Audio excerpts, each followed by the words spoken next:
आज हम आपको आइंस और उसकी टाइप्स पढ़ा रहे थे, जिसमें से स्टूडेंट्स काफी सारे पॉइंट्स पढ़ा दिए, एक या दो पॉइंट बाकी हैं। ये बुरहान आइसोटोप्स तक आएगा, लेकिन जितना मैं पढ़ाया हूं आज तक वो एमसीक्यूज में आएंगे वो सवाल। तो स्टूडेंट्स, मैं शेयर कर रहा हूँ स्क्रीन आपके साथ।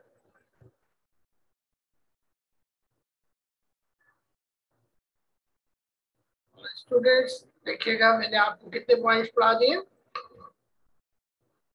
मैं आपको कैटाइन और एनाइन का डिफरेंस पढ़ा रहा था। मैंने पहला पॉइंट आपको पढ़ा दिया, दूसरा पढ़ा दिया, तीसरा पढ़ा दिया, चौथा पॉइंट रह गया है, पांचवा भी पढ़ा दिया है बच्चों। तरह से इस पॉइंट को आप समझ लीजिए। चौथा point, students, cations are also called basic radicals. Cations को बेसिक रेडिकल्स भी कहते हैं। जी बेटा, आज वो भी एप्लीकेशन भी पढ़ाऊंगा, अभी थोड़ी सी जरा सा वेट कर लो, अभी पढ़ाऊंगा बेटा। Anions are also called basic radical as they are originated from bases. बच्चों, एनाइंस को कैटाइंस को बेसिक रेडिकल्स भी कहते हैं, क्योंकि ये जो आइंस हैं, ये जो रेडिकल्स हैं, ये कंपाउंड्स में लगी होती हैं जिनको बेसिस कहते हैं। तीन तरह के कंपाउंड होते हैं स्टूडेंट जायके के लिहाज से, एसिड, बेसिस और सॉल्ट। बच्चों, बेसिस का जो पहला पार्ट होता है, जो शुरू का पार्ट होता है, वो कैटाइन होता है, इसलिए हम कैटाइंस को बेसिक रेडिकल्स कहते हैं। पांचवा पॉइंट मैंने पढ़ा दिया था, लेकिन फिर मैं रिपीट कर देता हूँ। Cations are mostly metallic in nature except cationic non metallic radicals. यानी बच्चों, जो कैटाइन्स होते हैं वो मेटेलिक होते हैं, यानी मेटल से मिलके बनते हैं, लेकिन कुछ कैटाइन्स होते हैं जो नॉन मेटेलिक होते हैं, जैसे NH4 positive, PH4 positive, NO2 positive. ये बच्चों नॉन मेटल्स के कैटाइन्स हैं जो बहुत कम होते हैं। और इसी तरह बच्चों एनाइंस के पॉइंट सुन लीजिए। Point number 4, they are called acidic radicals. Anions are called acidic radicals. Cathode बेटा इलेक्ट्रोलिसिस में आपको मैं पढ़ाऊंगा। कैथोड जो होता है वो मेटेलिक प्लेट होती है जिसके ऊपर नेगेटिव चार्ज होता है, और एनोड दूसरी प्लेट होती है जिस पर पॉजिटिव चार्ज होता है इलेक्ट्रोलाइटिक सेल में। तो बच्चों सुनिए, anions are called acidic radicals. Anions are called acidic radical as they come from acid. बच्चों, एसिड रेडिकल्स जो होते हैं एसिड से आते हैं, और ये एसिड के आखिर में लगे हुए होते हैं, सो इनको हम एसिडिक रेडिकल्स कहते हैं। और आखिरी point, they are always non metallic in nature. बच्चों, जो एनाइंस होते हैं वो नॉन मेटल से मिलके बनते हैं। और बच्चों बड़ी इंपॉर्टेंट बात सुनिए, most of the anions contain oxygen. बच्चों, जितने भी एनाइंस हैं ज्यादातर उनमें ऑक्सीजन भी मौजूद होती है किसी दूसरी नॉन मेटल के साथ, and due to this fact they are called oxy anions. तो एनाइंस बच्चों ऑक्सी एनाइंस कहलाते अगर उनमें ऑक्सीजन भी मौजूद हो। तो ये था बच्चों कैटाइन और एनाइन का टॉपिक जो मुकम्मल हुआ। अब आप इस टॉपिक को आगे की तरफ लेके चल रहे हैं। 1.6.2, 1.16.2, ये बच्चों सब टॉपिक है ऊपर वाले टॉपिक का, आपको पता है। 1.16 था, 1.16 के बाद 1.16.1, 1.16.2 पर आ गया हूं मैं, मॉलिक्यूलर आयंस। सुने बच्चों, क्या होता है molecular ions? When a molecule loses or gains electrons is called molecular ion. बच्चों, जब कोई न्यूट्रल मॉलिक्यूल इलेक्ट्रॉन लूज या गेन कर दे तो वो मॉलिक्यूलर आयन मॉलिक्यूलर आयन कहलाता है। मसलन बच्चों देखिए, ये आपके सामने एक आयन लिखा है CH4, इसके ऊपर पॉजिटिव चार्ज है। ये CH4 न्यूट्रल मॉलिक्यूल था जब इस न्यूट्रल मॉलिक्यूल से हमने एक इलेक्ट्रॉन निकाल लिया तो इस पर पॉजिटिव चार्ज आ गया, इसको हम क्या कहेंगे? Molecular ion. बच्चों मॉलिक्यूलर आयंस, आयंस की तरह या तो मॉलिक्यूलर आयंस के ऊपर पॉजिटिव चार्ज होगा या नेगेटिव चार्ज होगा। तो दो तरह के मॉलिक्यूलर आयंस होंगे, कैटायोनिक मॉलिक्यूलर आयंस और एनायोनिक मॉलिक्यूलर आयन। अगर मॉलिक्यूलर आयन के ऊपर स्टूडेंट नेगेटिव चार्ज होगा तो इसको एनायोनिक मॉलिक्यूलर आयन कहेंगे, और अगर पॉजिटिव चार्ज होगा तो इसे कैटायोनिक मॉलिक्यूलर आयन कहेंगे। ये था जनाब मॉलिक्यूलर आयन। मॉलिक्यूलर आयन कैसे बनता है? मॉलिक्यूलर आयन स्टूडेंट्स एक खास किस्म के डिवाइस में बनता है, उस डिवाइस को कहते हैं मास स्पेक्ट्रोमीटर।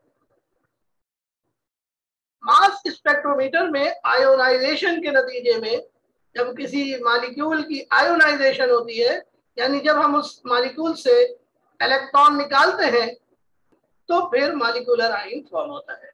लेकिन ये हमारे कोर्स में नहीं है, हमारे कोर्स में यही सब कुछ है जो थोड़ा बहुत मैंने आपको पढ़ा दिया। और अब बच्चों आखिर में आपको पढ़ा रहा हूं फ्री रेडिकल।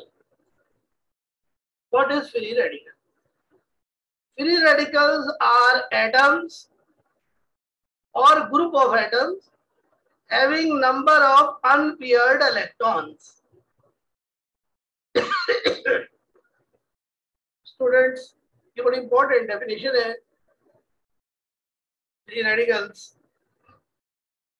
बच्चों फ्री रेडिकल या तो एटम होता है या ग्रुप ऑफ एटम होता है जिसके पास अनपेयर्ड इलेक्ट्रॉन हो। बच्चों अनपेयर्ड इलेक्ट्रॉन आपको समझ में आएगा चैप्टर नंबर 2 के एंड में, वो भी अगर हमने आपको पढ़ाया तो। अदरवाइज अनपेयर्ड इलेक्ट्रॉन्स का कॉन्सेप्ट हमारी बुक के अंदर मौजूद नहीं है और ये फर्स्ट ईयर में पढ़ाया जाता है। लेकिन खैर इंशाल्लाह कोशिश करेंगे कि आपको चैप्टर 2 में इसको पढ़ाएं। तो जो गौर से सुनिएगा, एटम या मॉलिक्यूल जिसके पास अनपेयर्ड इलेक्ट्रॉन हो। इलेक्ट्रॉन्स स्टूडेंट्स पेयर की शक्ल में होते हैं, इनको और उन इलेक्ट्रॉन्स को पेयर्ड इलेक्ट्रॉन्स कहते हैं। अगर इलेक्ट्रॉन अनपेयर्ड हो तो उसे कहते हैं ऑड इलेक्ट्रॉन। कोई भी एटम या मॉलिक्यूल जिसके पास ऑड इलेक्ट्रॉन्स हो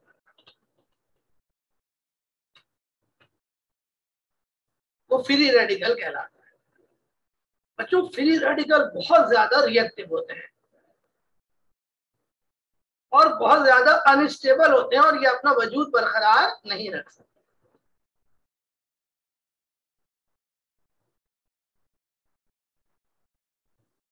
फ्री रेडिकल को लिखने का तरीका क्या क्या होता है?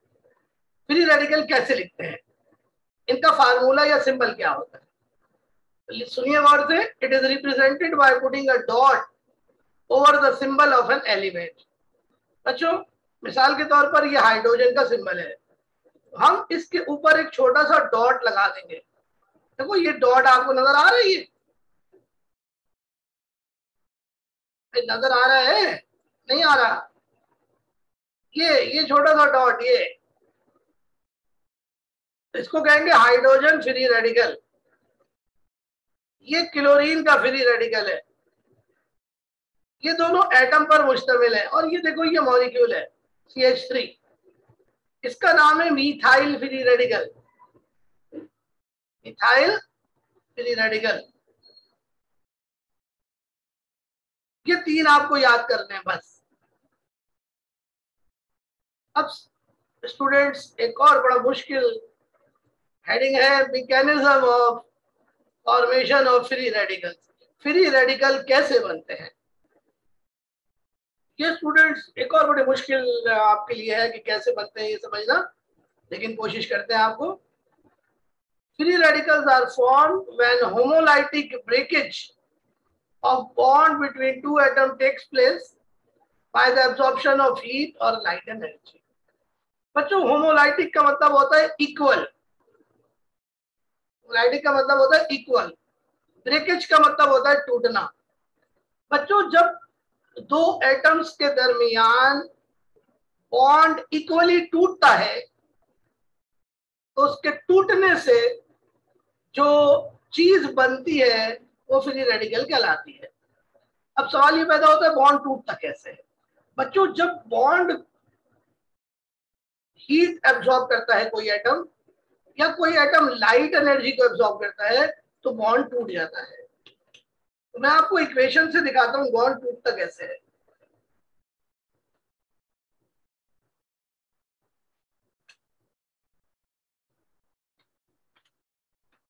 ये स्टूडेंट्स देखें आपके सामने बॉन्ड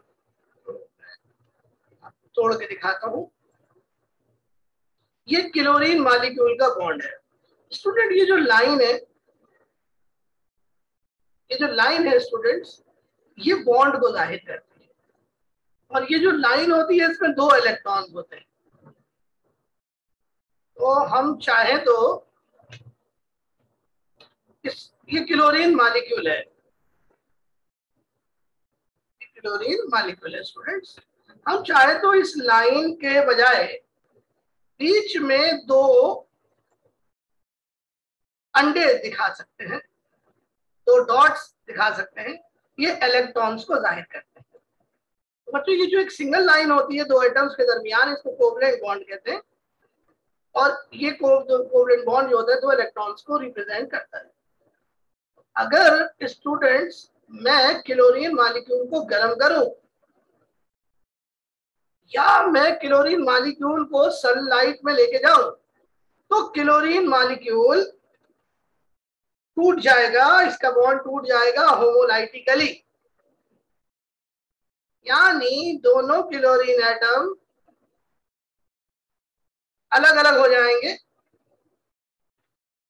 और हर क्लोरीन एटम के साथ एक एक इलेक्ट्रॉन चला जाएगा। देखिए ये इलेक्ट्रॉन सिंगल है, ये वाले इलेक्ट्रॉन पियर्ड थे, जोड़े की शक्ल में थे। बॉन्ड का मतलब है जोड़ा इलेक्ट्रॉनों का, और जब बॉन्ड टूटेगा तो इलेक्ट्रॉन अनपियर हो जाएंगे। ये जो चीज बनी है ये कहलाएगी क्लोरीन फ्री रेडिकल। और बच्चों क्लोरीन फ्री रेडिकल बहुत ज्यादा रिएक्टिव होते हैं, जैसे कि मैंने आपको बताया। तो स्टूडेंट्स ये था हमारा टॉपिक जो मुकम्मल हो गया है। इसके बाद स्टूडेंट डिफरेंसेस हैं एटम और आयन का, मॉलिक्यूल और मॉलिक्यूलर आयन का।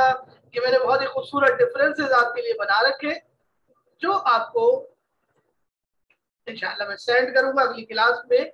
जो मेरा टॉपिक है वो है फार्मूला यूनिट।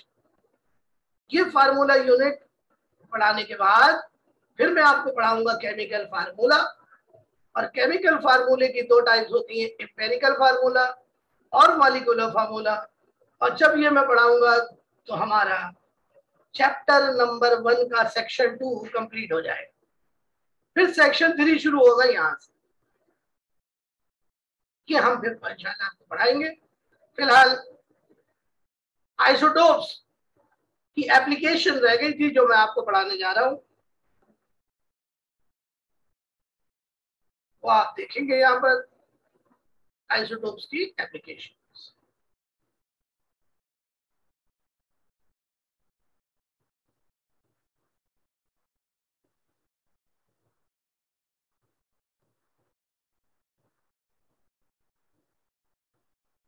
मैं शेयर कर रहा हूँ स्क्रीन आपके साथ।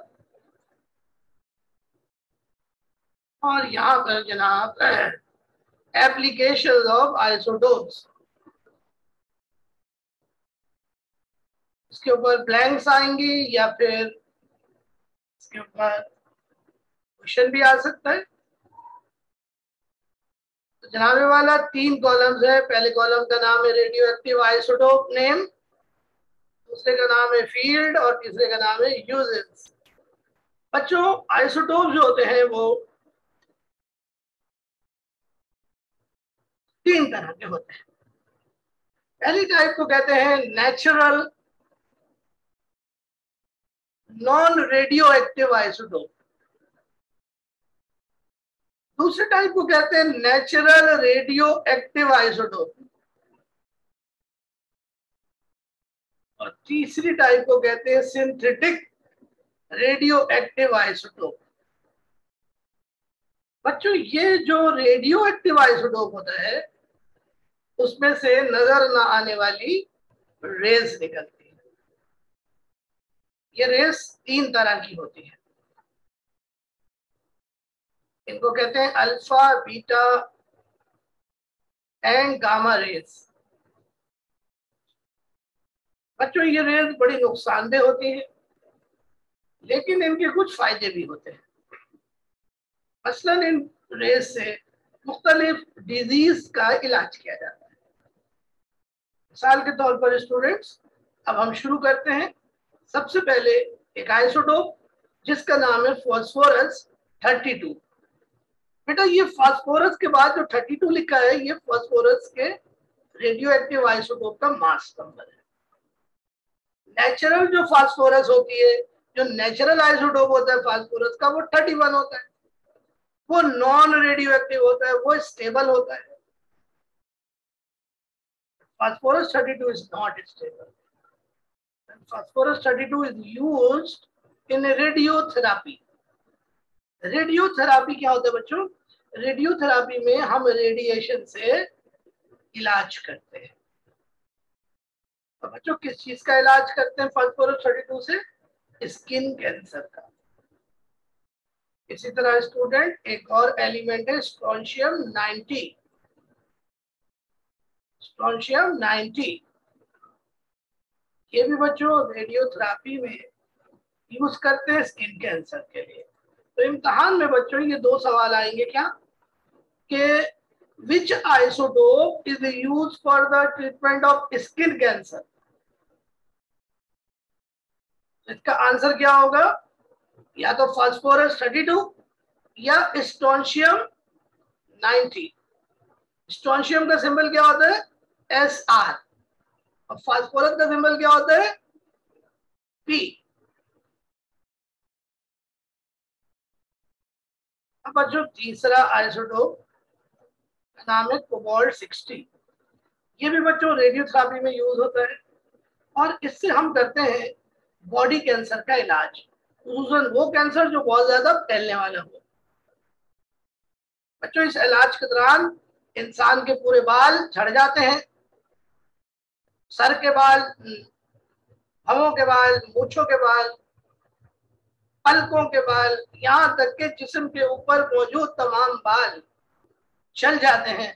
इतनी खतरनाक रेडिएशन होती है।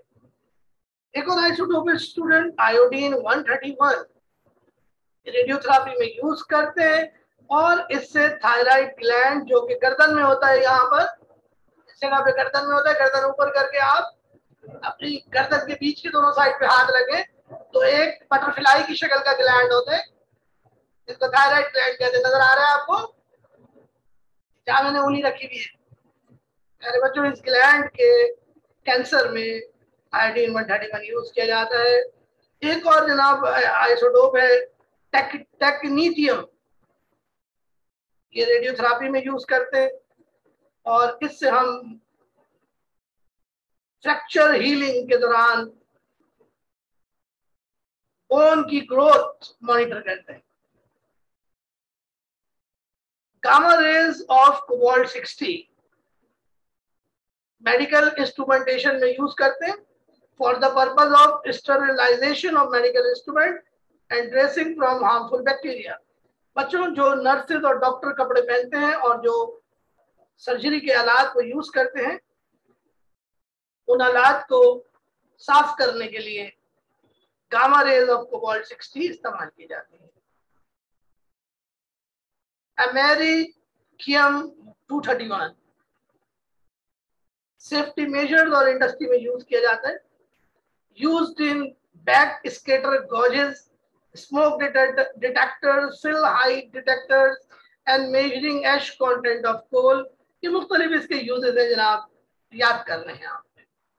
Cold 198 and technetium 99 sewage and liquid movement for water pollution. इसके 2 काम है, tracing factory waste causing ocean pollution. and tracing sand movement in rivers and oceans. इससे बच्चों जमीन की हरकत और फैक्ट्री से निकलने वाले वेस्ट की हरकत को नोट किया जाता है। यूरेनियम 235 पावर जनरेशन में बिजली बनाने के लिए यूज करते हैं। इससे हम वाटर एनर्जी को भाप में कन्वर्ट करते हैं जिससे बिजली बनती है। प्लूटोनियम 238 मेडिसिन में यूज किया जाता है और इससे हम दिल की धड़कन को नॉर्मल करते हैं, रेगुलर हार्ट बीट को तेज करते हैं और ये तेज की जाती है दिल में एक आला लगा के जिसका नाम होता है पेस मेकर। और चौदह आखिरी आइसोटोप है कार्बन 14। ये यूज किया जाता है आर्कियोलॉजी और जियोलॉजी में।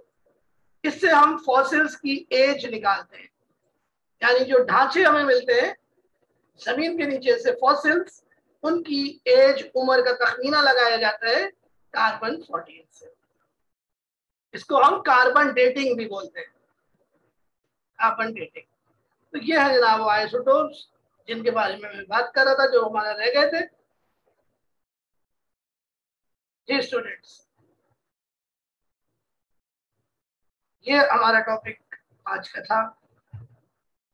आप लोगों को समझ में आ गया? एनी क्वेश्चन आप पूछ सकते हैं।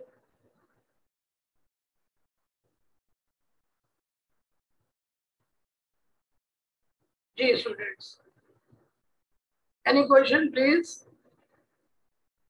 Any query please. जी इंशाल्लाह बेटा। ओके अब्दुल राफी, रेडियोथेरापी दोबारा बताता हूँ जी बेटा। फ्री रेडिकल की डेफिनेशन दोबारा बताता हूँ, सुनो बेटा। फ्री रेडिकल क्या होता है? एन एटम और ग्रुप ऑफ एटम्स, नोट करो अमाल, an atom or group of atoms which has an unpaired electron is called a free radical. It's called a free radical. An atom or group of atom, an atom or group of atom that contains an unpaired electron is called a free radical. Radiotherapy वाला point आपको दोबारा बता देता हूँ बेटा। Radiotherapy में 5 isotopes use किए जाते हैं।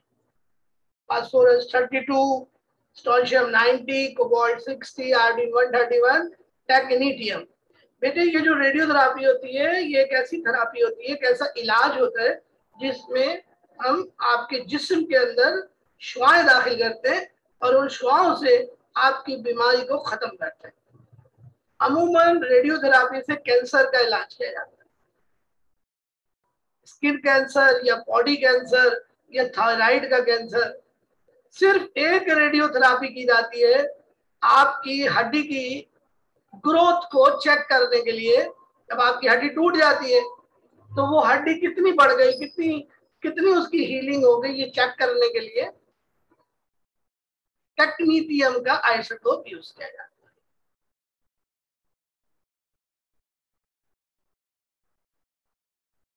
Okay students, any question? बच्चों मैं अब आपको सिखा रहा हूँ बहुत इंपॉर्टेंट चीज, तो आप लोग हेडिंग लगाएं, drawing structures of atom. Drawing structures of atom heading लगा लें, फिर मैं आपको ये सिखाऊंगा ऑन द बोर्ड।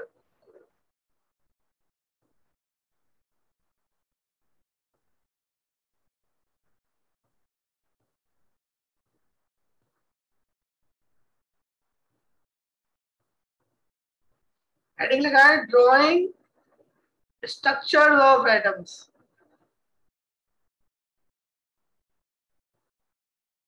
देखिए स्टूडेंट, किसी भी एटम का स्ट्रक्चर कैसे ड्रॉ करते हैं ये आपको बताएंगे अभी।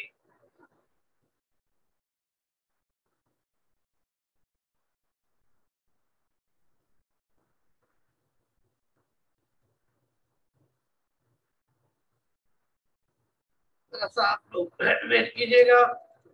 बताते हैं सब।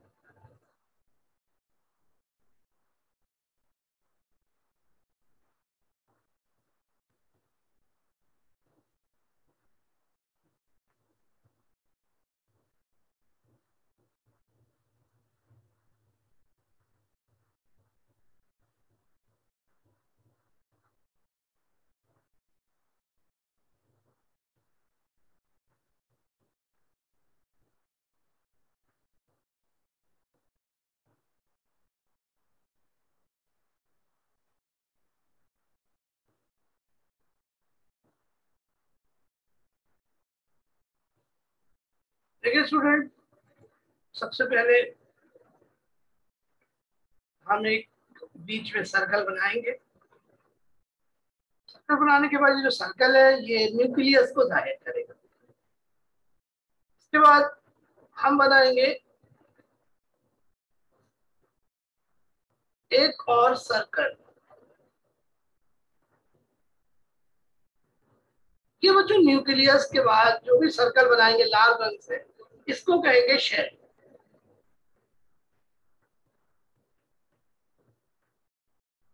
शेल है काले रंग का न्यूक्लियस।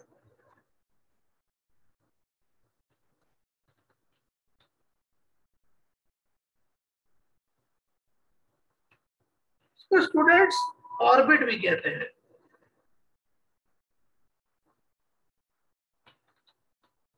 ये बीच में जो हिस्सा है इसको बच्चों न्यूक्लियस कहते हैं।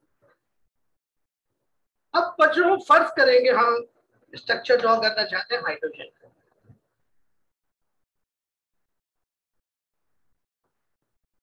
हाइड्रोजन का एटॉमिक नंबर होता है 1, आपको पता है 1 होता है। और हाइड्रोजन का मास नंबर भी होता है 1। हाइड्रोजन में कितने प्रोटॉन होते हैं? 1 प्रोटॉन। हाइड्रोजन में 1 प्रोटॉन होते हैं। न्यूट्रॉन कितने हैं? न्यूट्रॉन निकालने का फार्मूला A माइनस है। तो ऊपर वाले 1 में से नीचे वाला 1 माइनस करें, 1 माइनस 1, तो न्यूट्रॉन हो गया 0।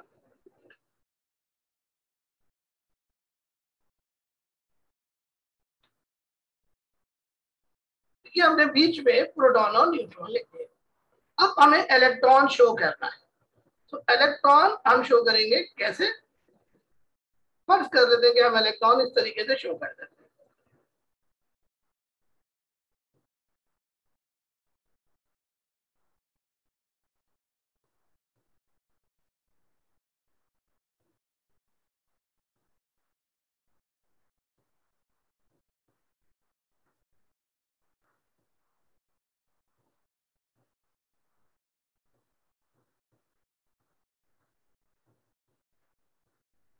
स्टूडेंट्स,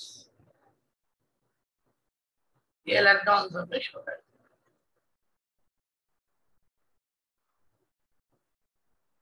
एक इलेक्ट्रॉन, इलेक्ट्रॉन का सिंबल स्टूडेंट ई होता है। ई ई इसके अंदर रख देंगे तो ये जनाब वाला हाइड्रोजन का एटॉमिक स्ट्रक्चर।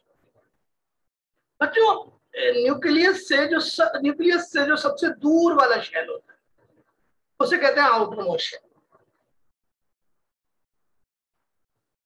अब आप लोग मुझे स्ट्रक्चर बना के दिखाएं लिथियम का। लिथियम का जनाब सिंबल है Li और इसका एटॉमिक नंबर है 3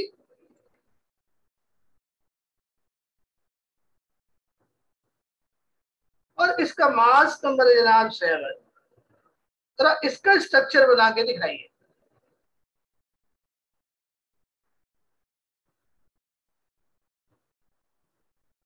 ना वीडियो खोल लीजिए, वीडियो खोल लीजिए, वीडियो खोल के मुझे दिखाइए कि क्या कर रहे हैं आप।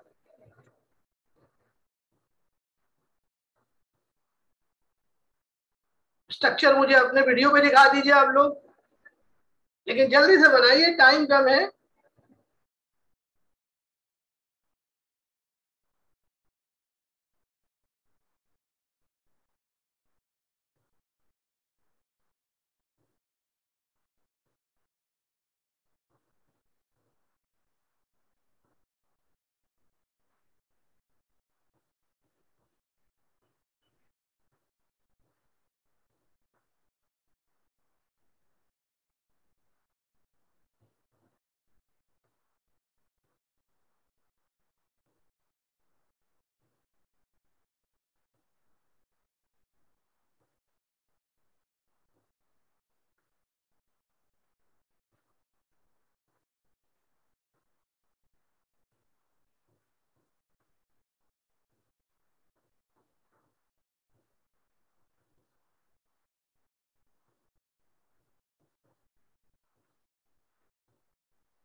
जी स्टूडेंट्स, बना लिया आप लोगों ने? लिथियम का बेटा अभी मैंने आपको दिखाया, आप कहां पर हैं?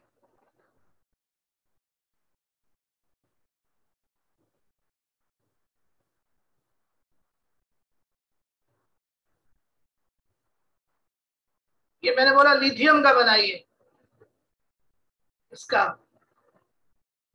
और ये मैंने बना दिया आपके सामने, देखें गौर से, तवज्जो कीजिए। ये लिथियम का स्ट्रक्चर,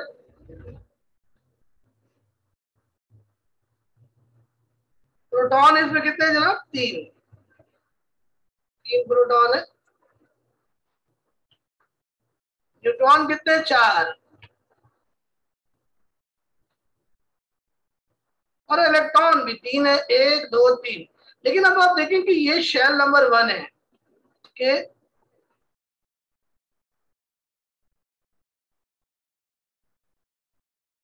ये पहला शेल के कहलाता है, दूसरे को एल कहते हैं।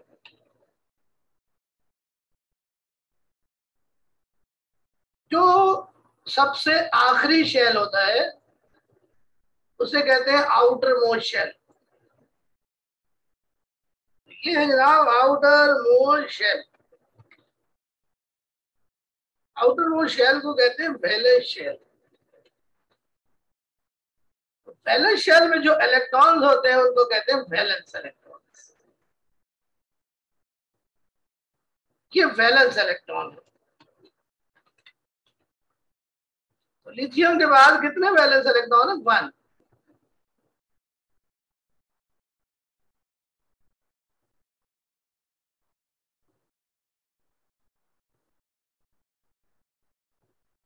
अब आप मुझे एटॉमिक स्ट्रक्चर बना के दिखाइए।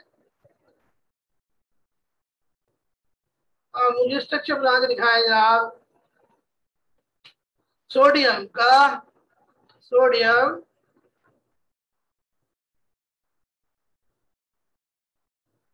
सोडियम Na, एटॉमिक नंबर 11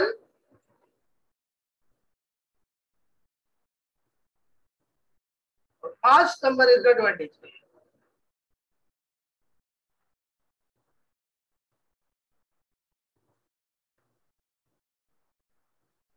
शाबाश बेटा, जल्दी से बना के दिखाएं। देखिए अगर आपने इस पे कमांड हासिल कर ली ना एटॉमिक स्ट्रक्चर पे, तो केमिस्ट्री बहुत ही अच्छी आपको लगने लगेगी, आपको समझ में भी आने लगेगी।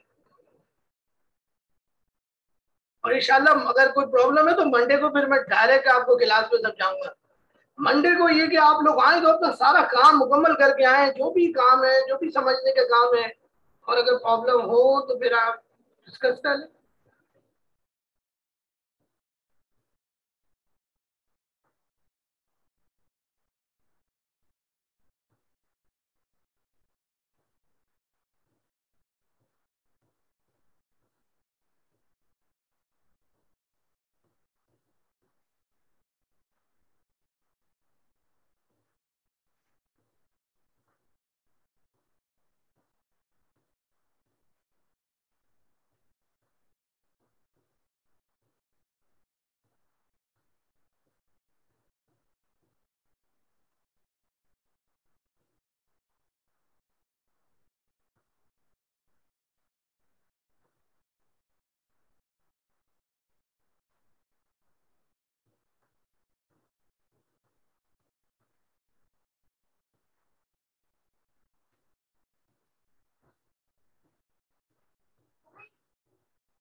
स्टूडेंट्स, आप मुझे दिखाते हैं हमीद क्या बनाया आपने। हमीद, हाँ ठीक है हमीद, थोड़ा करीब करो बेटा।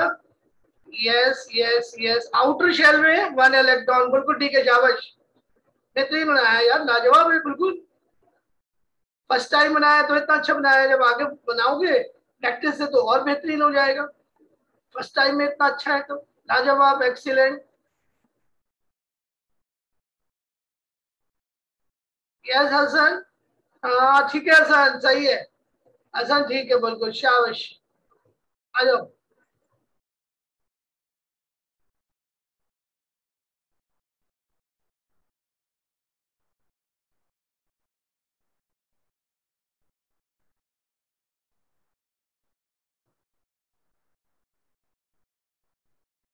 अब बेटा मैं तुमको बना के दिखाता हूँ, स्क्रीन शेयर करता हूँ, ये देखो तुम्हारे सामने ये सोडियम का स्ट्रक्चर है। जैसे देखो आउटर शेल में एक इलेक्ट्रॉन है, पहले शेल में दो, एल में 8 आ सकते हैं, ज्यादा से ज्यादा एल में 8 आ सकते हैं। 11 इलेक्ट्रॉन हमने डालने थे ना, तो 11 हमने डाल दिए। This is the structure of sodium. अब आप घर जाके ये स्ट्रक्चर बनाइएगा।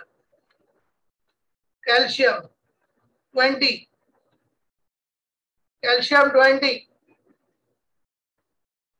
और chlorine 17, chlorine 17 35, calcium 20 40।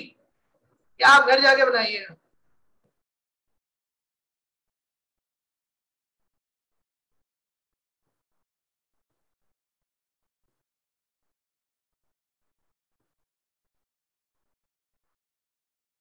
Okay students, तो ये थी हमारी आज की क्लास। तो स्टूडेंट कैसी रही आज की class? Please give your comments here.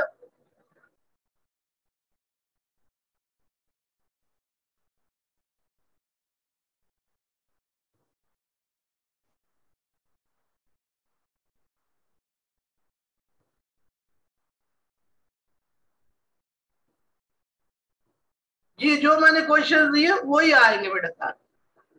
या sir. Okay student, time is up.